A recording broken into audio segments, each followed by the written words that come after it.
கர்த்தருடைய பரிசுத்த நாமத்துக்கு ஸ்தோத்திரம். நாம் செய்திக்கு போவதற்கு முன்பாக ஒரு பாடலை பாடி நாம் செய்திக்குள் கடந்து போகலாம்.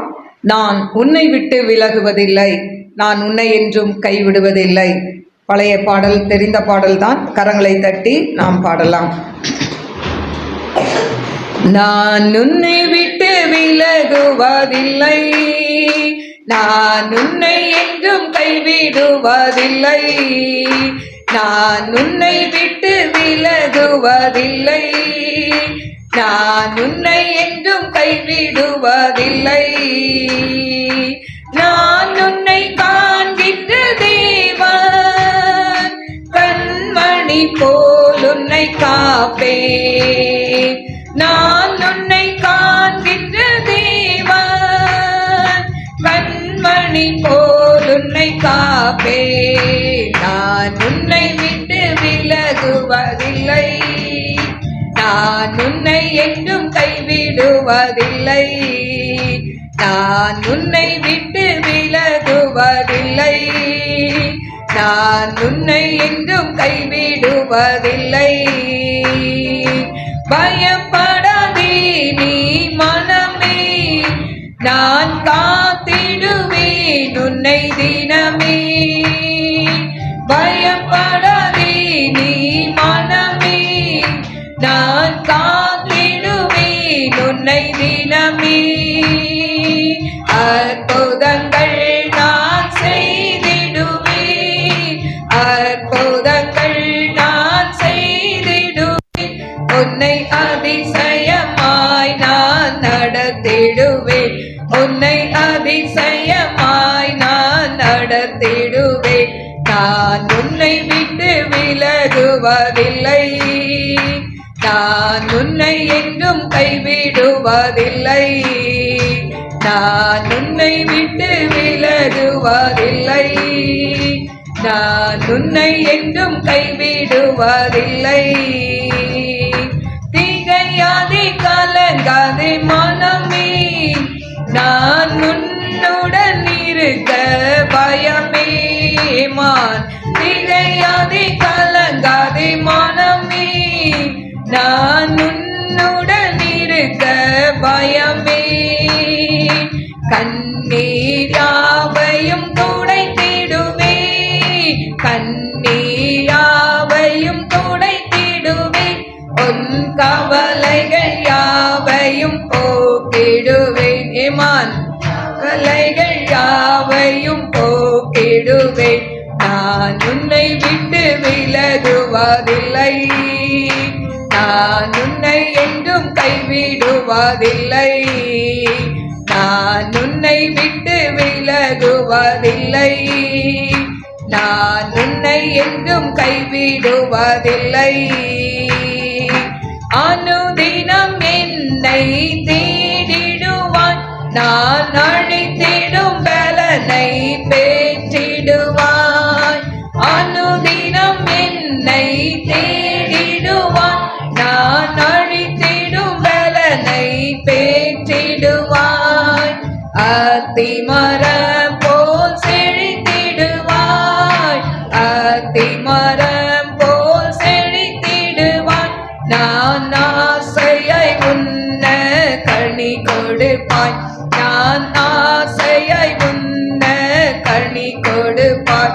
நான் உன்னை விட்டு விலகுவதில்லை, நான் உன்னை என்றும் கைவிடுவதில்லை, நான் உன்னை விட்டு விலகுவதில்லை, நான் உன்னை என்றும் கைவிடுவதில்லை.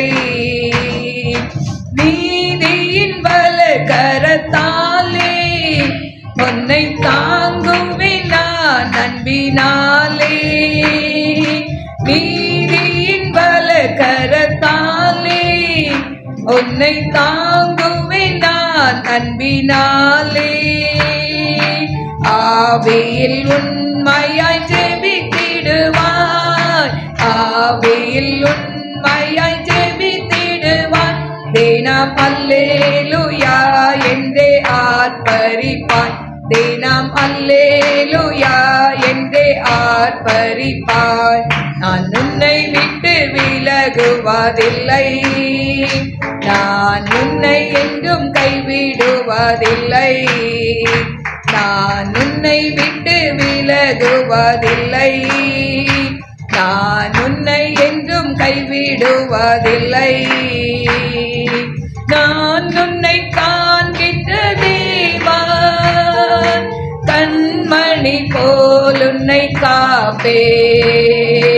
நான் உன்னை காண்கின்ற தேவன், கண்மணி போல் உன்னை காப்பே. நான் உன்னை விட்டு விலகுவதில்லை, நான் உன்னை என்றும் கைவிடுவதில்லை, நான் உன்னை விட்டு விலகுவதில்லை, நான் உன்னை என்றும் கைவிடுவதில்லை. ஸ்தோத்திரிக்கிறேன் ஆண்டவரே, மகா பரிசுத்தமுள்ள நல்ல தகப்பனே, உமக்கு கோடி கோடி ஸ்தோத்திரங்களை ஏறெடுக்கிறேன் ஆண்டவரே. அப்பா, நீர் எங்களை கைவிடுகிற தேவன் அல்ல ஆண்டவரே. நான் உன்னை விட்டு விலகவும் இல்லை, உன்னை கைவிடவும் இல்லை என்று சொல்லி பாடினோமே ஆண்டவரே. அப்பா, உம நன்றியோடு ஸ்துதிக்கிறவர தீ ரபா லபா ரியா தரை கன்ஷால் விஹோதனாய் கரபா. ஆண்டவரே, இன்னைக்கு வந்திருக்கிறவர்களும் இதை யூடியூப்ல பாக்குற ஒவ்வொரு பிள்ளைகளோடு கூட நீங்க பேசுங்க ஆண்டவரை. ரீதோ ரை அன் ஷல்விஹோதனை கரபா ஓரிபி கரபா தீரபா கரபா. எத்தனையோ போராட்டங்கள் மத்தியில, பிரச்சனைகள் மத்தியில, வேதனையின் மத்தியில அப்பா உம்முடைய பிள்ளைகள் கடந்து வந்திருக்கலாம் ஏசப்பா. ஆண்டவரே, மனுஷனோ முகத்தை பார்க்கிறான், என் தேவனோ இருதயத்தை பார்க்கிறேன் ஆண்டவரை. ஊர் ரபா லிபா ரபா தீபா லபா ரீஷா கரபா ரக்தி நா கரபா தீரபா கரபா. ஆண்டவரே, நீங்க கிருபையா இறங்குங்க ஏசப்பா. உம்முடைய பிள்ளைகளுடைய மனதில் உள்ள பாரங்கள், சஞ்சலங்களை எடுத்து போடுவீராக டாடி. ஓரிபி கபா லிபாரா தீபா ரபோலியா கரபா ஊரபா ஷல்விஹோதனை கரபா. வேண்டுவதற்கும் நினைப்பதற்கும் மேலாக அற்புதத்தை செய்கிற தேவனாய் எங்கள் மத்தியில் இருக்கிறபடினால ஸ்தோத்திரிக்கிற ஆண்டவரே. அப்பா, இந்த டிசம்பர் மாதத்துல அப்பா அந்த கர்த்தாவே ஏர் எண்டிங்ல வந்திருக்கிறோம் ஆண்டவரே. அப்பா தகப்பனே, வந்த ஒவ்வொரு பிள்ளைகளையும், இது ஆன்லைன்ல கேட்கிற பிள்ளைகளையும் நீர் ஆசீர்வதிப்பீராக டாடி. ஐ நீரா தோபே அஷல் விஹோதனை ரிகந்தராலரபே கரபா. ஆண்டவரே, உங்க அன்பின் கரத்துல தாழ்த்துகிற அடிமையை சிலுவை நிழலுக்குள்ள மறைத்து கொள்ளுங்கப்பா. ஒரு மனுஷியுடைய சத்தத்தை அல்ல, தேவ சத்தத்தை பிள்ளைகள் கேட்கட்டும். இயேசுவின் நாமத்தில் கேட்கிறேன் பிதாவே, ஆமென். கர்த்தருடைய பரிசுத்த நாமத்துக்கு ஸ்தோத்திரம். இந்த நாளிலும் கர்த்தரின் கரம் குறுகிற்றோ என்கிற தலைப்பில் நாம் வேத வசனத்தை நாம் தியானிக்கலாம். வாசிப்போம். ஏசாயா 49:1. இதோ ரட்சிக்க கூடாதபடிக்கு கர்த்தருடைய கை குறுகி போகவும் இல்லை, கேட்க கூடாதபடிக்கு அவருடைய செவி மந்தமாகவும் இல்லை. அல்லேலூயா. கர்த்தருடைய கை குறுகி போகவில்லை என்று சொல்லி பார்க்கிறோம். எதற்கு? ரட்சிக்க கூடாதபடிக்கு அவர் கரம் குறுகவில்லை. அல்லேலூயா. தேவனுடைய கரம் ஒரு நாளும் குறுகாதது.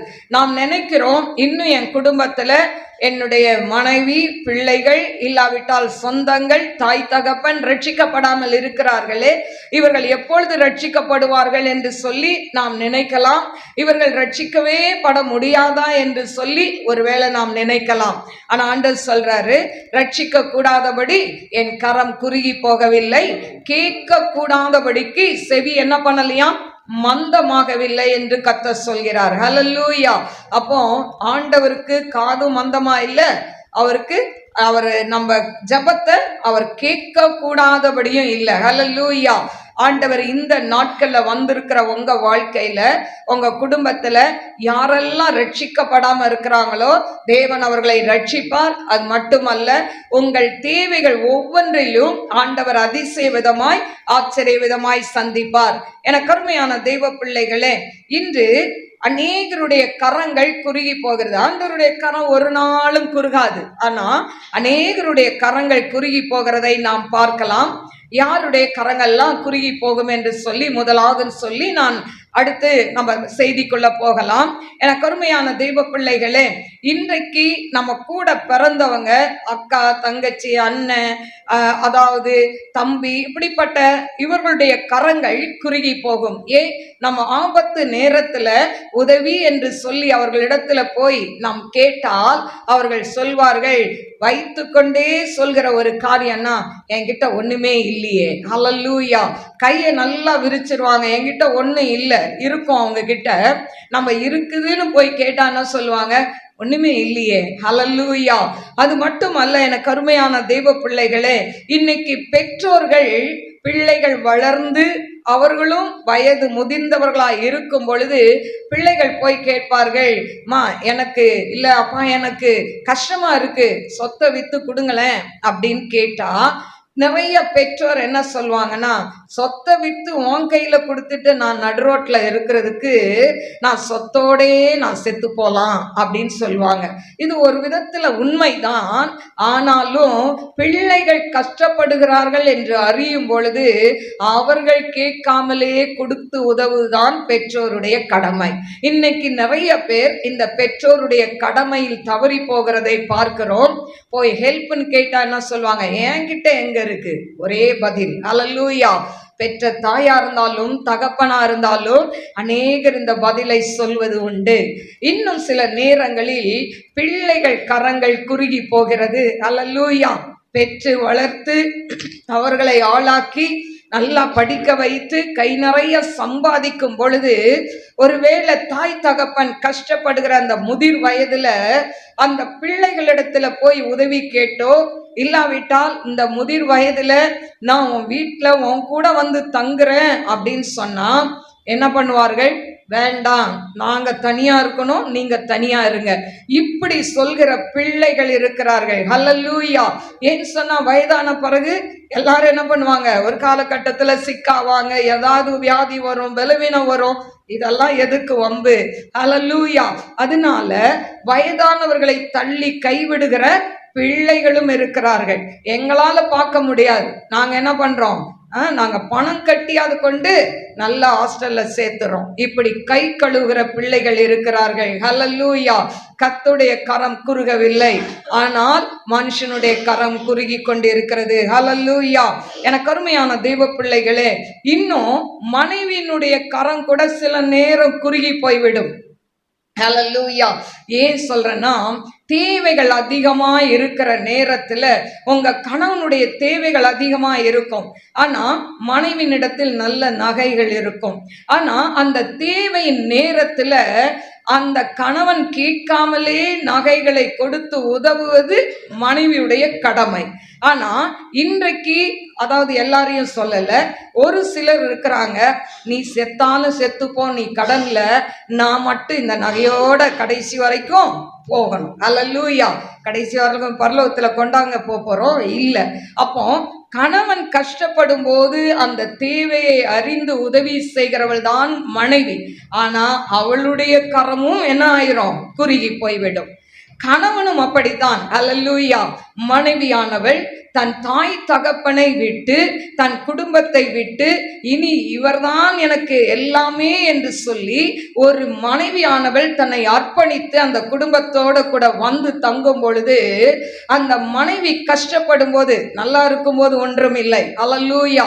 ஆனா அந்த மனைவியானவள் ஒருவேளை சிக்காயிட்டாலோ, வியாதியா இருந்தாலோ, இல்லை ஏதோ ஒரு ஆபத்து ஏதாவது வந்தா அந்த நேரத்துல கணவன் அந்த மகளை தேற்ற வேண்டும்.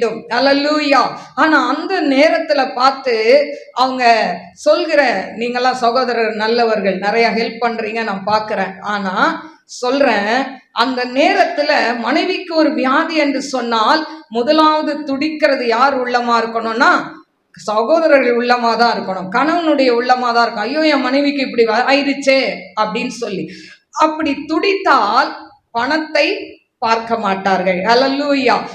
ஒரு பிரச்சனை, அதாவது மனைவி எந்திரம் கிடையாது, அவங்க வேலை செய்யற மிஷினும் கிடையாது. நம்ம ஓட்டுற பைக்கோ காரோ அது கூட ஒரு நாள் என்ன பண்ணணும்? ரிப்பேர் ஆயிட்டா கொண்டு போய் என்ன பண்றோம்? எப்சிக்கெல்லாம் விடுறோம்ல.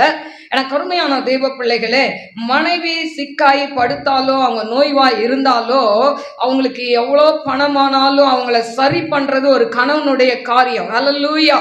அதுல முறுமுறுத்து அவங்கள திட்டி, நான் உனக்குன்னு எவ்வளவு செலவு பண்றது, டாக்டருக்கு எப்படி கொடுக்கறது, என் கையில நான் சம்பாதிக்கவே இல்லை, உனக்கு எப்படி செலவு பண்றது, இப்படி எல்லாம் நீங்க கேட்டீங்கன்னா அந்த உள்ளம் உடைக்கப்படும். ஏன்னா அவங்க மனைவி கணவனை சார்ந்துதான் இருக்காங்க, அவங்க வேலைக்கு போகல, சம்பாதிக்கல. அப்போ உங்களை சார்ந்து இருக்கிறவர்களுக்கு கட்டாயம் நீங்க உதவியா இருக்கணும். எனக்கு அருமையான தெய்வ பிள்ளைகளே, இப்படி எல்லாருடைய கரமும் குறுகி போகும். ஹஸ்பண்டுடைய கரம் குறுகி போகும், எல்லாருடைய கரங்களும் குறுகி போகும். ஆனால் தேவனுடைய கரம் மட்டுமே குறுகாதது. அல்லேலூயா. எனக்கு அருமையான தெய்வ பிள்ளைகளே, இப்போ அவருடைய கரம் எப்படிப்பட்டது வாசிப்போமா? யாத்ராகமம் 33:22. யாத்ராகமம் 33:22. என் மகிமை கடந்து போகும்போது நான் என்னை அந்த கன்மலையின் வெடிப்பிலே வைத்து நான் கடந்து போகும் மட்டும் என் கரத்திலே உன்னை மூடுவேன். பாருங்க, என் கரத்திலே உன்னை மூடுவேன். அப்போ ஆண்டவருடைய கரம் எப்படிப்பட்டதுங்க? உங்களையும் என்னையும் பாதுகாக்கக்கூடிய கரம். அடுத்தது உபாகமம் 5:15 அவருடைய கரம் நம்மை அடிமைத்தனத்திலிருந்து விடுவிக்குமாம். நம்மளுடைய அதாவது செய்வனக்கட்டுகள், பேய் பிசாசுகள் இதிலிருந்து நம்மை விடுவிக்கும் தேவனாய் இருக்கிறார். அடுத்தது சங்கீதம் 8:4 சொல்லப்பட்டிருக்கு, தேவன் தம்முடைய கரத்தால் உண்டாக்கியவைகள் மேல் மனிதனுக்கு ஆளுகை தருகிறாராம். அவர் உண்டாக்குனது ஆண்டவர் சொல்றாரு, இந்த அதாவது எல்லாவற்றையும் படைத்து விட்டு இதை ஆண்டு கொள்ளுங்கள் தான் நமக்கு அதிகாரம் கொடுத்தார். ஆனா ஆண்டு கொள்ள வேண்டிய நம்மளை என்ன பண்ணுது? பிசாசு ஆண்டு கொண்டு இருக்கு. ஹல்லேலூயா. ஏசாயா 50:2 மீட்க கூடாதபடி என் கரம் குறுகிற்றோ, விடுவிக்கிறதற்கு என்னிடத்தில் பலன் இல்லாமல் போயிற்றோ என்று சொல்லப்பட்டிருக்கு. அப்போ உங்களை என்னையும் மீட்க கூடாதபடிக்கு அவர் கரம் என்ன பண்ணல? குறுகவில்லை. ஹல்லேலூயா. ஐயோ, எவ்வளோ நாள் ஜெபிக்கிற ஆண்டவரே, இன்னும் என் கணவன் ரட்சிக்கப்படலையே, மனைவி ரட்சிக்கப்படலையே, என் பிள்ளைகள் ரட்சிக்கப்படலையே கதறிக்கொண்டு இருக்கிறீங்களா? அவங்களெல்லாம் மீட்க கூடாதபடி அவர் கரம் குறுகவில்லை. ஹல்லேலூயா. அவர் விடுவிக்க கூடாதபடி அவரிடத்துல பலன் இல்லாமல் இல்லை, ஆனா ஏற்ற நேரத்துல ஆண்டவர் விடுவிப்பார். ஹல்லேலூயா. என கருமையான தேவ பிள்ளைகளே, அதனால தேவ கரம் எல்லா சூழ்நிலைகளும் நமக்கு உதவி செய்கிற கரமாய் இருக்கிறதை நாம் பார்க்கிறோம். இக்கட்டு இப்போ எந்தெந்த காரியத்துல விடுவிக்கிறான்னு சொல்லி முதல் ஒரு காரியத்தை நான் சொல்ல விரும்புகிறேன். இக்கட்டு நேரத்தில் தேவ கரம் குறுகி போகவில்லை. ஹல்லேலூயா. என்னாகமம் 11:4-8. என்னாகமம் 11:4. பின்பு அவர்களுக்குள் இருந்த பல ஜாதியான அந்நிய ஜனங்கள் மிகுந்த இச்சையுள்ளவர்கள் ஆனார்கள். இஸ்ரவேல் புத்திரரும் திரும்ப அழுது, நமக்கு இறைச்சியை புசிக்க கொடுப்பவர் யார்? எனக்கு அருமையான தேவ பிள்ளைகளே, இப்ப இஸ்ரவேல் ஜனங்கள் கேட்கிறாங்க, எங்களுக்கு இறைச்சியை யார் கொடுப்பாங்க அப்படின்னு சொல்லி. 5ஆம் வசனம், நாம் எகிப்திலே கிரயம் இல்லாமல் சாப்பிட்ட மச்சங்களையும் வெள்ளரி காய்களையும் கொமட்டி காய்களையும் கீரைகளையும் வெங்காய்களையும் வெள்ளை பூண்டுகளையும் நினைக்கிறோம். பாருங்க, இதெல்லாம் அற்பமான ஒரு உணவு. ஆண்டவர் வானத்திலிருந்து மன்னாவை கொடுக்கிறாரு, அது அவங்களுக்கு டேஸ்டா இல்ல, அது தேனீட்ட பணியாரம் போல இருக்குன்னு சொல்லப்பட்டிருக்கு. அது பெருசா தெரியல, என்ன போயிட்டாங்க, அதாவது வெள்ளரிக்காயும் கொமட்டிக்காயும் வெங்காயம் வெள்ளைப்பூண்டு இதெல்லாம் விரும்புறாங்க. அது மட்டுமல்ல, இப்பொழுது நம்முடைய உள்ளம் வாடி போகிறது, இந்த மன்னாவை தவிர நம்முடைய கண்களுக்கு முன்பாக வேறொன்றும் இல்லையே. அல்லேலூயா. இன்னைக்கு அப்படி நீங்க யாருன்னா கஷ்டப்படுறீங்களா? ஆண்டவரே, எங்க அம்மா வெறும் சாம்பார் சோறா போட்டுக்கிட்டே இருக்கிறாங்க, எங்க அம்மாவுக்கு வேற எதுவுமே செய்ய தெரியல, 6 நாளும் வெஜ்ஜுன்னு போட்டுறாங்க, இந்த சண்டே மட்டும்தான் என்ன இருக்கும், நான்வெஜ் இருக்கும் இப்படின்னு கவலைப்படுறீங்களா? வாலிப பிள்ளைகள், அப்படி பண்ணவே கூடாது. அம்மா வீட்டில் ரசம் சாதம் வைத்தாலும் சாப்பிட தெரியணும். அந்த அளவுக்கு என்ன பண்ணணும்? சாப்பாட்டுல குறை சொல்லாதீங்க, முறுமுறுக்காதீங்க. சில சாப்பாடு பார்த்துட்டு என்ன இன்னைக்கு இதுதானா அப்படின்னு அம்மா கிட்ட சண்டை போடுவாங்க. அல்லேலூயா. அப்படி யாரெல்லாம் சண்டை போடுறீங்களோ அவங்களாம் மாத்திக்கோங்க. அம்மா என்ன கட்டி கொடுக்குறாங்களோ அதை மனரம்பியமா ரொம்ப தேங்க்ஸ்மா, இன்னைக்கு ரசம் சாதம் வச்சிங்க தேங்க்ஸ், இன்னைக்கு இந்த தக்காளி சாதம் செய்து கொடுத்தீங்க தேங்க்ஸ் அப்படின்னு சொல்லிட்டு நீங்க போகணும். ஹல்லேலூயா. என கருமையான தெய்வ பிள்ளைகளே, அப்படி சொன்னீங்கன்னா தான் ஆண்டவர் அற்புதத்தை செய்வார். முறுமுறுக்காதீங்க. இந்த இஸ்ரேல் ஜனங்கள் முறுமுறுக்கிறாங்க. முறுமுறுத்த அவங்களுக்கு ஆண்டவர் என்ன பண்றாரு பாருங்க. நம்ம வாசிப்போமா? என்னாகமம் 11ஆம் அதிகாரம் 23 முதல் வாசிங்க. அதற்கு கர்த்தர் மோசே நோக்கி, கர்த்தருடைய கை குறுகி இருக்கிறதோ, என் வார்த்தையின்படி நடக்குமோ நடவாதோ என்று நீ இப்பொழுது காண்பாய் என்றார். ஹல்லேலூயா. என் கை குறுகி போச்சாப்பா? அவர் சொல்றாரு, நீ ஒரு நாள் அல்ல, 2 நாள் அல்ல, 10 நாள் அல்ல, 1 மாசம் வரைக்கும் நான் என்ன பண்ணுவேன், இந்த இறைச்சியை கொடுப்பேன் அப்படின்னு சொல்றாரு. அப்போ மோசே சொல்றாரு, ஆண்டவரே இவ்வளோ லட்சக்கணக்கில் ஆட்கள் இருக்கிறாங்களே, அவன் காலாட்கள், அதாவது ஆண்கள் மட்டுமே 6 லட்சம் பேர், அந்த புருஷர்கள், அப்புறம் பெண்கள், குழந்தைகள், அப்போ எவ்வளவு பேர் பாருங்க. இத்தனை பேருக்கு எங்கப்பா போவீங்க? எத்தனை ஆடு எத்தனை மாடு அடிக்கிறது, எப்படிப்பா கொண்டு வருவீங்க அப்படின்னு சொல்லும்போது ஆண்டவர் சொல்றாரு, என் கை குறுகி போயிற்றோ. ஹல்லேலூயா. இன்னைக்கு உங்க வாழ்க்கையில் அற்புதம் செய்ய முடியாதபடி தேவனுடைய கரம் குறுகிற்றோ? இல்லவே இல்லை. ஆண்டவர் செய்ய நினைத்தது எந்த மனுஷனாலும் தடைப்படாது. ஹல்லேலூயா.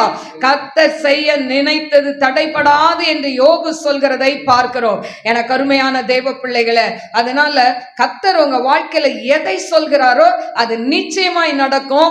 கால தாமதம் இன்றி நடக்கும். ஹல்லேலூயா.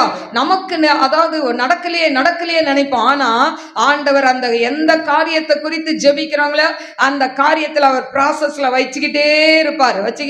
நமக்கு தெரியாது, எதுவுமே நடக்கலையே ஆண்டவரே, சர்ச்சைக்கு போறேனே இன்னும் ஒன்னும் நடக்கலையே ஆண்டவரே அப்படின்னு நீங்க நினைப்பீங்க. அவர் அதாவது நீங்க ஆண்டவரை எவ்வளவுக்கு எவ்வளவு வைராக்கியமா தேடுறீங்களோ அவ்வளவுக்கு அவ்வளவு ஆண்டவர் என்ன பண்ணுவாரு, உங்க வாழ்க்கையில அற்புதத்தை செய்வார். ஹல்லேலூயா. இப்ப பாருங்க, ஆண்டவர் ஒரு அற்புதத்தை செய்றார். 31ஆம் வசனம் வாசிக்கலாமா?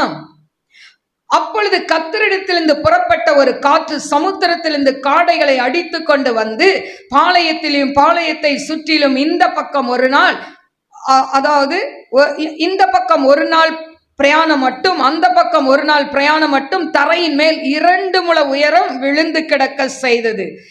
அதுல பாத்தீங்கன்னா கர்த்தரிடத்திலிருந்து புறப்பட்ட ஒரு காற்று. ஹல்லேலூயா. எனக்கு அருமையான தேவ பிள்ளைகளே, ஆண்டவர் கிட்ட இருந்து புறப்பட்ட ஒரே ஒரு காற்று. அந்த காற்று சமுத்திரத்து மேல வீசி அங்க இருக்கிற, அதாவது அங்க இருந்து என்ன கொண்டு வருதுன்னா காடைகளை கொண்டு வந்து குவிக்குதாம். ஹல்லேலூயா. இல்லாததிலிருந்து ஒன்றை கர்த்தர் என்ன பண்ணுவார், உருவாக்குவார். எனக்கு அருமையான தேவ பிள்ளைகளே, இதுக்கு எக்ஸாம்பிள் சொல்லணும்னா, நான் ஊழியம் செய்த நாட்கள்ல, அதாவது பின் நாட்கள் என் கணவன் ரட்சிக்கப்பட்டு என்னை ஊழியத்துக்கெல்லாம் கொண்டு போனாங்க.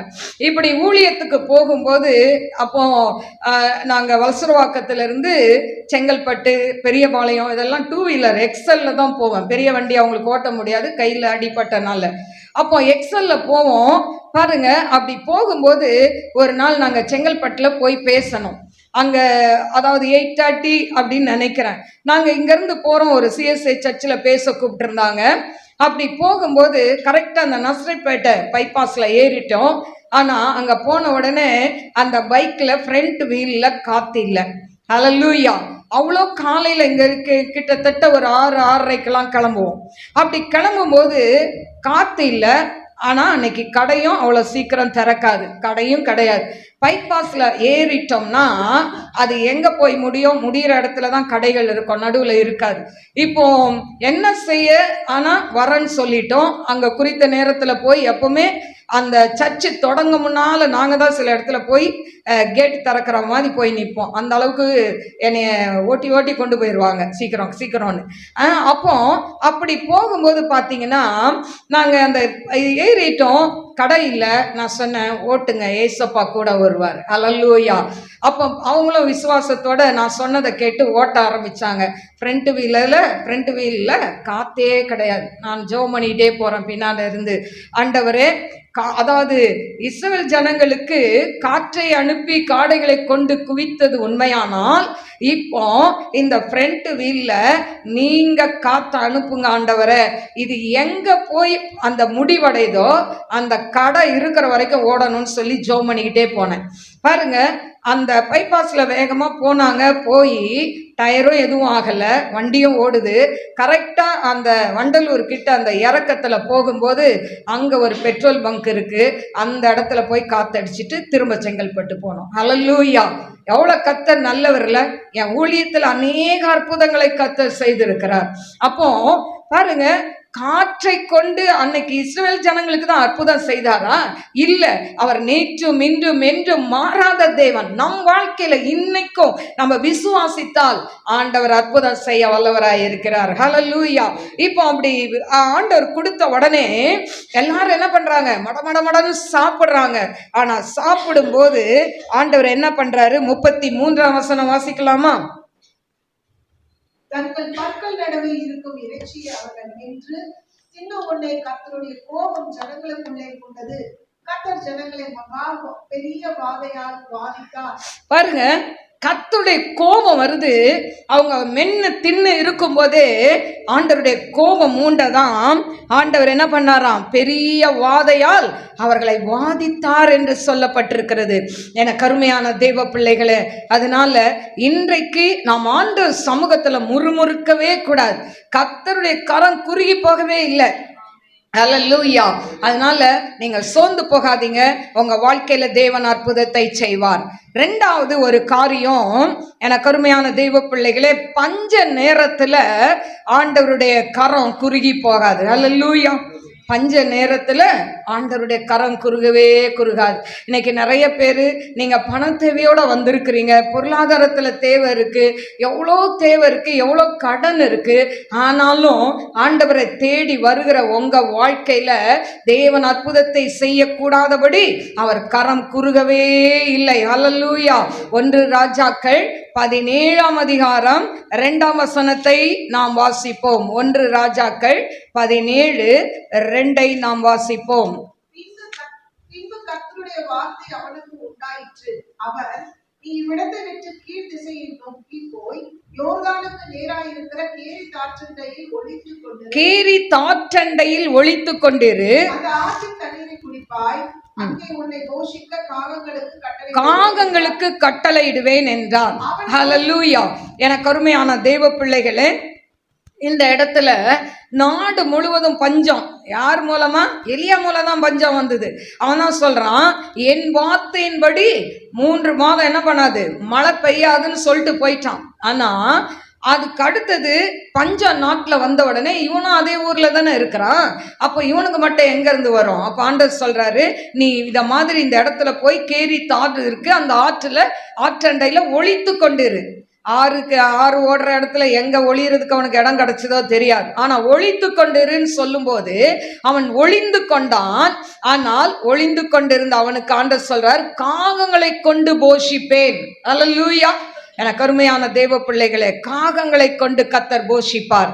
இதுல பாத்தீங்கன்னா இந்த எலியாவுக்கு காக்கையை கொண்டு போஷிக்கிறார். காக்கை இல்லை, காகங்களை கொண்டு போஷிக்கிறார். பாருங்க, அது காலையில எழுந்த உடனே என்ன பண்ணுது? சுட சுட அப்பமும் இறைச்சியும் கொண்டு வந்து வைக்குது. திரும்ப இவன் சாப்பிட்டு கேரி தண்ணியை, ஆற்றின் தண்ணியை குடிச்சிட்டு நிம்மதியா இருக்கிறான். திரும்ப மத்தியானம் நைட்டு இப்படி அவனுக்கு என்ன பண்ணுது? ஷிஃப்ட் மாத்தி காகங்கள் வந்து இவனுக்கு கொடுத்து கொண்டு போகிறதை பார்க்கிறோம். காக்கா என்னைக்காவது கொடுக்குமாங்க? காகங்கள் கொடுக்கவே கொடுக்காது. நம்ம கையில இருக்கிறத அப்படியே நம்ம ரோட்ல ஏதோ ஒன்று பிள்ளைங்க சாப்பிட்டுட்டு போனா என்ன பண்ணோம்? கையில இருக்கிறத வெடுக்குன்னு பிடுங்கிட்டு போகக்கூடியது. ஆனா வேதம் சொல்கிறது, பட்சிக்கிறவனிடத்திலிருந்து தான் பட்சணம். சிங்கம் பட்சிக்கிற மிருகம். ஆனா அதுகிட்ட இருந்து இந்த சிம்சோன் என்ன பண்ணான்? தேனை எடுத்தான். அதே போல ஆண்டவர் பாருங்க, இயற்கைக்கு அப்பாற்பட்டதை கொண்டுதான் நம்மளை போஷிப்பார். அப்போ அந்த காகங்கள் அவனை கொண்டு வந்து எல்லாவற்றையும் வைக்குது. அவன் சாப்பிட்டு அங்க இருக்கிறான். இப்போ கேரி தாட்டின் தண்ணி என்ன ஆயிடுச்சு? வத்தி போயிடுச்சு. அப்போ தண்ணி இருந்தால் தான் நாங்கள் சாப்பிட்டுட்டு, இல்லைன்னா தொண்டையில் அடைக்குமே. ஆண்டவர் அப்புறம் சொல்றார், நான் உன்னை இன்னொரு இடத்துக்கு அனுப்புறேன். ஹல்லேலூயா. அப்போ என் தேவன் பறவைகளை கொண்டு கூட என்ன பண்ணுவார், நம்மளை போஷிப்பார். ஹல்லேலூயா. அவருக்கு போஷிக்கிறதுக்கு இதுதான் இல்ல. ஹல்லேலூயா. கருமையான தெய்வ பிள்ளைகளே, கர்த்தர் நல்லவர். ஹல்லேலூயா. மத்தேயு 5ஆம் அதிகாரம் இல்ல, இப்போ இப்போ பாத்தீங்கன்னா, இப்போ ஆண்டவர் அற்புதம் செய்யக்கூடாதபடி அவர் கரம் என்ன பண்ணல, குறுகி போகவில்லை. சரி, மூன்றாவது ஒரு காரியத்தை நான் உங்க மத்தியில சொல்ல விரும்புகிறேன். ஊழியத்திலும் தெய்வ கரம் குறுகவில்லை. அல்லேலூயா. ஊழிய பாதையில கூட தேவன் கை குறுகவே குறுகாதுங்க. நம்ம தேவை ஆண்டவர் சந்திச்சுட்டே தான் இருப்பாரு. அல்லேலூயா. அவர் இந்த உலகத்துல சுற்றி திரிந்த நாட்கள்ல ஊழியத்துல அநேக அற்புத அதிசயங்களை செய்கிறார். ஆனா ஒரு இடத்துல ஊழியத்துல பாத்தீங்கன்னா, அற்பமான ஒரு பொருளை கொண்டு ஆண்டவர் அற்புதங்களை செய்கிறார். அற்பமான ஒரு பொருள், அதாவது இதெல்லாம் சாப்பிடுவாங்களா அப்படின்னு நினைக்கக்கூடிய ஒரு பொருளை கொண்டு தேவன் என்ன பண்ணுவாராம், அதிசயங்களை செய்கிறார். பாருங்க, வாசிப்போம். மத்தேயு 14:15. சாயங்காலமான போது அவருடைய சீஷர்கள் அவரிடத்தில் வந்து, இது வனாந்தரமான இடம், நேரமாயிற்று. ஜனங்கள் கிராமங்களுக்கு போய் தங்களுக்கு போஜன பதார்த்தங்களை கொள்ளும்படி அவர்களை அனுப்பிவிட வேண்டும் என்றார்கள். இயேசு அவர்களை நோக்கி, அவர்கள் போக வேண்டுவதில்லை, நீங்களே அவர்களுக்கு போஜனம் கொடுங்கள் என்றார். அதற்கு அவர்கள், இங்கே எங்களிடத்தில் 5 அப்பமும் 2 மீன்களுமே அல்லாமல் வேறொன்றும் இல்லை என்றார்கள். பாருங்க, இப்போ அவங்க என்ன சொல்றாங்க, ஆண்டவர் சொல்றாரு, வனாந்திரமான இடம். இவங்க இத்தனை நாள் என்ன பண்ணாங்க, 3 நாளும் இங்கே தங்கி வசனம் கேட்டுக்கிட்டே இருக்கிறாங்க. இப்போ சாயங்காலம் ஆயிடுச்சு. இவங்க ஊருக்குள்ள போகணும்னா கடை எதுவுமே இருக்காது. இவங்க வழியில சோர்ந்து போயிடுவாங்களே, இவங்களுக்கு ஆகாரம் கொடுங்க அப்படின்னு சொல்றாரு. சொல்லும்போது அவர் சொல்றாங்க, கூட இருந்த சீஷர்கள்லாம், இங்க எங்ககிட்ட எதுவுமே ஆகாரம் இல்லையே, ஆனா ஒரு பையன்கிட்ட என்ன இருக்கு, 5 அப்பம் 2 மீன்கள் இருக்கிறது என்று சொல்லப்படுறதை நாம் பார்க்கிறோம். பாருங்க, இந்த 5 அப்பம் 2 மீன்களை எடுத்து ஆண்டவர் ஆசீர்வதித்து அதை என்ன பண்றாரு, ஜனங்களுக்கு கொடுக்கிறார். கொடுக்கும்போது அவங்க என்ன பண்றாங்க, அதுக்கு முன்னாலே பந்தியில உட்கார சொல்லி, நம்மனா சொல்லுவோமாங்க, ஒரு சாப்பாடு குறைஞ்சிச்சுன்னா, ஐயோ சாப்பாடு குறைஞ்சிச்சு, இந்த கடைக்கு போலாமா, அந்த கடைக்கு போலாமா, இவங்கள அனுப்பலாமா, ரொம்ப பிளான் பண்ணுவோம். ஆனா ஆண்டவர் ஒண்ணுமே பண்ணல. அந்த கடைகளும் கிடையாது வனாந்திரத்துல. அப்ப என்ன பண்றாரு, நீங்க உங்ககிட்ட இருக்கிறத கொடுங்க. அல்லேலூயா. எனக்கு அருமையான தேவ பிள்ளைகளே, நம் வாழ்க்கையில அற்புதம் நடக்கணும்னா நம்ம கிட்ட இருக்கிறத தேவனுடைய கரத்துல கொடுக்கணும்.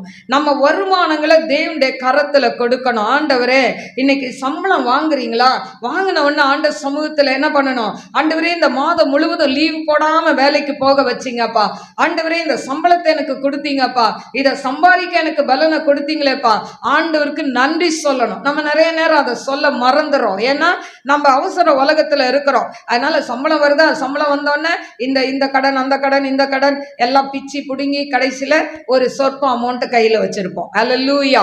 ஆனா அந்த கடன்களை எல்லாம் கொடுக்கறதுக்கு முன்பாக தெய்வ சமூகத்துல நம்ம என்ன பண்ணணும், ஜெபம் பண்ணணும். அல்லேலூயா. ஆண்டவரே, இவ்வளோ கடன் இருக்கேப்பா, இந்த கடன்ல இருந்து விடுதலையை கொடுங்க. அல்லேலூயா. அப்படி நீங்க ஜெபம் பண்ணீங்கன்னா ஆண்டவர் அற்புதம் செய்வார். இப்ப 5 அப்பம் 2 மீன்களை கொண்டு 5000 பேருக்கு போஷித்து மீதியான துணிக்கை எடுத்தாங்க. இன்னைக்கு கொஞ்சம் யோசித்து பாருங்க, ஒரு பையன்கிட்ட இருக்கு 5 அப்பம். அது எப்படி இருந்தது, 3 நாள் ஆயிடுச்சு. அந்த அப்பம் எப்படி இருந்திருக்கும், கெட்டு போகாதா? கொஞ்சம் யோசித்தோமா? இல்ல. அந்த 5 அப்பம் மீன் ஒருவேளை குழம்புல போட்டாங்களோ, வறுத்தாங்களோ, எப்படி கொடுத்தாங்களோ, எதுனாலும் என்ன பண்ணிடும், ஊசி நாத்தம் அடிச்சிடும். ஆனா தூக்கி போட வேண்டிய அந்த குப்பைய ஆண்டவர் கையில போன உடனே 5000 பேருக்கு அதை போஷித்தாராம். அல்லேலூயா.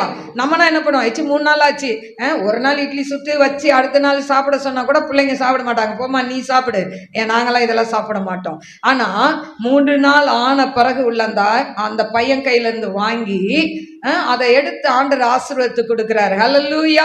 கர்த்தர் அதான் தூக்கி போட வேண்டிய உங்களை என்னையும் அவர் கரத்துல தூக்கி எடுத்து இன்னைக்கு அநேகருக்கு உங்களை என்னையும் பயன்படுத்துவார். அல்லேலூயா. ஆகாதென்று தள்ளின கல் மூளைக்கு தலைக்கல்லாயிற்று. அல்லேலூயா. எனக்கு அருமையான தெய்வ பிள்ளைகளே, இதுலயே இன்னொரு காரியம் என்னன்னா பாத்தீங்கன்னா, வாசிப்போம். யோவான் 6ஆம் அதிகாரம் 5-6 வாசிப்போம். யோவான் 6:5-6. இயேசு தம்முடைய கண்களை ஏறெடுத்து திரளான ஜனங்கள் தம்மிடத்தில் வருகிறதை கண்டு பிலிப்புவை நோக்கி, இவர்கள் சாப்பிடத்தக்கதாக அப்பங்களை எங்கே கொள்ளலாம் என்று கேட்டார். பிலிப்பு கிட்ட கேக்குறாரு, அப்பா இவங்க சாப்பிடுறதுக்கு அப்பம் எங்க கொள்ளலாம்? பசி தாம் தாம் செய்ய போகிறதை அறிந்திருந்தோம் அவனை சோதிக்கும்படி தான் செய்ய போகிறதை அறிந்திருந்தும் அவனை சோதிக்கும்படி ஆண்டவர் கேட்கிறார். அவர் ஒரு பிளான் வச்சிருக்கிறார், ஆனா கேட்கிறார் என்ன பண்ணலாம் அப்படின்னு. எனக்கு அருமையான தெய்வ பிள்ளைகளை, அநேக நேரம் நம்ம என்ன பண்ணுவோம், ஆண்டவருக்கு பிளான் கொடுத்துட்டே இருப்போம். ஆண்டவரை இதை செஞ்சிருங்க, அதை செஞ்சிருங்க, இப்படி செஞ்சிருங்க, அப்படி செஞ்சிருங்க. ஆனா நம்ம அவர் சொல்றதை செய்யவே மாட்டோம். அல்லேலூயா. நம்ம அவர் சொல்றத ஒன்னையும் செய்ய மாட்டோம். ஆனா நம்ம மட்டும் என்ன பண்ணுவோம், அப்பா கிட்ட எல்லா காரியமும் சொல்லுது, அப்பா இதை செஞ்சிருங்கப்பா, இதை செஞ்சிருங்க, இந்த கடனை அடிச்சிருங்க, நான் அடுத்த வருஷம் ஒரு பெரிய வீடு வாங்கிடணும், வீடை கட்டிடணும் எல்லாம் சொல்லுவோம். ஆனா ஆண்டவர்கிட்ட உரிமையா சொல்றதுக்கு நம்ம பிள்ளைகளா இருக்கிறோமா? யோசித்து பார்க்கணும். ஆண்டவர் வார்த்தைக்கு நம்ம எல்லா விதத்திலையும் கீழ்ப்படுகிறோமா? கீழ்ப்படிஞ்சா நீங்க கேட்கறது எதுவோ அது உங்களுக்கு கொடுக்கப்படும். வாசி அடுத்தது, அடுத்த வருஷம். அவருக்கு பிரயோஜனமாக இவர்களை ஒவ்வொருவர் கொஞ்சம் கொஞ்சம் எடுத்துக்கொண்டாலும் 200 பணத்து அப்பங்களும் இவர்களுக்கு போதாதே. 200 பணம் எடுத்துக்கிட்டா கூட போதாது ஆண்டவரே, எப்படி உங்களுக்கு கொடுக்க முடியும் அப்படின்னு கேட்கிறார். 8:9. அப்பொழுது அவருடைய சீஷரில் ஒருவனும் சீமோன் பேதுருவின் சகோதரனுமாகிய அந்திரேயா அவரை நோக்கி, இங்கே ஒரு பையன் இருக்கிறான், அவன் கையில் 5 வார் கோதுமை அப்பங்களும் 2 மீன்களும் உண்டு. பாருங்க, இங்க ஒரு பையன் இருக்கிறான், அவன்கிட்ட என்ன இருக்கு? அவன் கையில 5 வார் கோதுமை அப்பங்களும் 2 மீனும் இருக்கு. ஹல்லேலூயா. எனக்கு அருமையான தெய்வ பிள்ளைகளே, இந்த வார் கோதுமை அப்பன்னா பாலஸ்தீன நாட்டுல, அதாவது லோ கிளாஸ் அப்படின்னு சொல்லுவாங்கல்ல, வசதியற்றவர்கள் சாப்பிடக்கூடிய ஒரு கோதுமையாம். ஹல்லேலூயா. வசதியே கிடையாது. ஆனால் அவங்க என்ன பண்ணுவாங்க, இன்னைக்கு நம்ம சிலர் வசதி இல்லாமல் இருக்கிறவங்க ரேஷன் அரிசி அப்படிலாம் சாப்பிட்றாங்களா, அதே மாதிரி வசதியற்றவர்கள் சாப்பிடுகிற ஒரு ஆகாரம், அதாவது கோதுமை, மட்டமான ஒரு காரியம் இல்லை. ஆண்டவர் தூக்கி போட வேண்டிய ஊசி போன, அதாவது அப்பத்தையும் மீனையும் எடுத்து 5000 பேருக்கு போஷித்தார். இப்போ ஒரு மட்டமான கோதுமையில செய்த அப்பத்தையும் மீனையும் வச்சு இப்ப ஆண்டவர் என்ன பண்றாரு, அங்க அவர் போஷிக்கிறதை பார்க்கிறார். அவர் ஸ்தோத்திரம் பண்ணி என்ன பண்றாரு, இதை கொடுங்கன்றாரு. இப்போ பாத்தீங்கன்னா அவர்கள் அத வார்கோதுமை அப்பங்கள்லாம் என்ன பண்றாங்க, சாப்பிட்டு மீதியான துணிக்கையை 12 கூடைகள்ல நிரப்பினார்கள் என்று சொல்லப்பட்டிருக்கு. ஹல்லேலூயா. எனக்கு அருமையான தெய்வ பிள்ளைகளை, அவர் ஸ்தோத்திரம் பண்ண உடனே அது பெருகுகிறதை நாம் பார்க்கிறோம். 12ஆம் வசனம். அவர்கள் திருப்தி அடைந்த பின்பு அவர் தம்முடைய சீஷர்களை நோக்கி, ஒன்றும் சேதமாய் போகாதபடிக்கு மீதியான துணிக்கைகளை சேர்த்து வையுங்கள் என்றார். சரி, எனக்கு அருமையான தெய்வ பிள்ளைகளே, இதுல மத்தியில 5 அப்பம் கொடுத்திருக்கு, ஆனா யோவான்ல என்ன கொடுத்திருக்கு, அது ஒரு வார்கோதுமை அப்பம். ஹல்லேலூயா. எனக்கு அருமையான தெய்வ பிள்ளைகளே, ஆண்டவருடைய கரத்துல போகும்போது உதவாத ஒன்றை கொண்டு போய் கொடுத்தாலும் ஆண்டவர் அதை என்ன பண்ணுவார், நல்லா, அதாவது மற்றவருக்கு பயன்படக்கூடிய பொருளாய் மாற்றி கொடுக்க அவர் வல்லவராய் இருக்கிறார். இன்னைக்கு நம்ம இருக்கிற நிலைமையில, ஆண்டவரே என்னை முழுமையாய் உமக்கு ஒப்பு கொடுக்கிறேன், என் வாழ்க்கையை ஒப்பு கொடுக்கிறேன் அப்பா, என் வாழ்க்கை ஆண்டவரே மற்றவர்களால் அங்கீகரிக்கப்படாத ஒரு வாழ்க்கை வாழ்ந்து கொண்டிருக்கிறேன் ஆண்டவரே, 4 சுவருக்குள்ள நான் பாவம் செஞ்சிட்டு இருக்கிறேன் ஆண்டவரே, என் பாவத்திலிருந்து எனக்கு விடுதலை இல்லையே, என் பாவத்தை விடணும்னு நினைக்கிறேன், யாரும் பார்க்கலன்னு சொல்லி இந்த பாவத்தை செஞ்சிட்டு இருக்கிறேனே ஆண்டவரே, யாரும் பார்க்கலன்னு சொல்லி ஒரு விக்கிரக கோயில போய் நிக்கிறேனே ஆண்டவரே, நீங்க பார்த்துட்டே இருக்கிறீங்களேப்பா, நீங்க பார்த்துட்டே இருக்கிறீங்களேப்பா. ஹல்லேலூயா. எனக்கு அருமையான தெய்வ பிள்ளைகளே, அப்போ இந்த இடத்துல ஒரு வனாந்திரமான காரியத்தை கொண்டு கூட ஆண்டவர் உங்களை என்னையும், அதாவது வனாந்திரத்துல ஒண்ணுக்கு உதவாத அந்த வார்கோதுமையை கொண்டு என்ன பண்றாரு, போஷிக்கிறார்ல. ஆண்டவர் உங்களை என்னையும் போஷிப்பார். உங்கள் கையில் என்ன இருக்குதோ அது ஆண்டவர் கையில் கொடுங்க. ஆண்டவரே, என் கையில் இந்த படிப்பு தான் இருக்குது. ஹல்லேலூயா. நிறைய பேர் வேலைக்கு போகணும்னு நினைக்கிறீங்க, நீங்கள் என்ன படிச்சிருந்தாலும், ஏசப்பா நான் இதுதான் படிச்சிருக்கேன், எனக்கு ஒரு நல்ல வேலையை கொடுங்கன்னா நிச்சயமாக வேலை தருவார். ஹல்லேலூயா. உங்க படிப்புக்கு சம்பந்தம் இல்லாத வேலையை கொடுத்து உங்களை ராஜாக்கள் மத்தியில உயர்த்தி வைப்பார். ஹல்லேலூயா. அதுதான் நம் தேவன். ஹல்லேலூயா. எனக்கு அருமையான தேவ பிள்ளைகளே, அதே போல பாத்தீங்கன்னா யோவேல் 2:26 சொல்லப்பட்டிருக்கு, என் ஜனங்கள் ஒருபோதும் வெட்கப்பட்டு போவதில்லை. ஹல்லேலூயா. நீங்க ஒரு நாளும் வெட்கப்பட்டு போக மாட்டீங்க. ஆண்டவர் இந்த வருடத்தின் கடைசியில வந்திருக்கிறோம். தேவன் உங்க வாழ்க்கையில பெரிய காரியங்களை செய்வார். ஹல்லேலூயா. நீங்க ஒரு நாளும் வெட்கப்பட்டு போவதில்லை. கண்களை மூடி நாம் செபிப்போம். ஸ்தோத்திரிக்கிறேன் ஆண்டவரே, மகா பரிசுத்தமுள்ள நல்ல தகப்பனே, நன்றியோடு ஸ்துதிக்கரவர தீரபா லபோரியா கரபோதியா ரபா ஊரி கரபல தீரபா கரபா. ஆண்டவரே, ஆன்லைன்ல கேட்டுக்கொண்டிருக்கிற ஒவ்வொரு பிள்ளைகளோடு நீங்க பேசுங்கப்பா. என் வாழ்க்கையில அற்புதம் நடக்கலையேன்னு ஏங்கி கொண்டிருக்கிற உடைய பிள்ளைகளை ஆண்டவரை கண்ணோக்கி பாருங்க. ஆண்டவரை அப்பா, இன்றைக்கு அற்புதம் செய்யக்கூடாதபடி உங்க கரம் குறுகலன்னு சொன்னீங்களே அப்பா. ஆண்டவரே, பிள்ளைகளுடைய எல்லா தேவைகளையும் சந்திங்க ஏசப்பா. எல்லா தேவைகளையும் சந்திங்க ஆண்டவரே. இந்த மாதம் ஆண்டவரே அப்பா, பிள்ளைகளுக்கு எவ்வளவு பண தேவைகள் உண்டு ஆண்டவரே ஏசப்பா. ஆண்டவரே, உமக்கு ஸ்தோத்திரிக்கிற உம்முடைய பிறப்பை கொண்டாடுகிற இந்த நாட்கள்ல ஆண்டவரே, உம்முடைய பிள்ளைகளுடைய எல்லா தேவைகளை சந்தித்து குடும்பத்துல சமாதானம், சந்தோஷம், ஐக்கியத்தை கட்டளையிடுங்க டாடி. உங்க நாமத்தை மகிமைப்படுத்துங்கப்பா. வந்த பிள்ளைகள் வந்த வண்ணமாய் அல்லப்பா, ஆசீர்வாதத்தோடு ஒரு மனம் திரும்புதலோடு கடந்து போகட்டும் ஆண்டவரை அப்பா. மக்கள் ஸ்தோத்திரிக்கிற பழைய வருஷத்துல பழைய காரியங்கள், பழைய குணங்கள் எல்லாவற்றையும் தூக்கி எறிந்த ஆண்டவரை அப்பா, புது கிருபையால் உம்முடைய பிள்ளைகளை ஆண்டவரை நிரப்புங்க டாடி.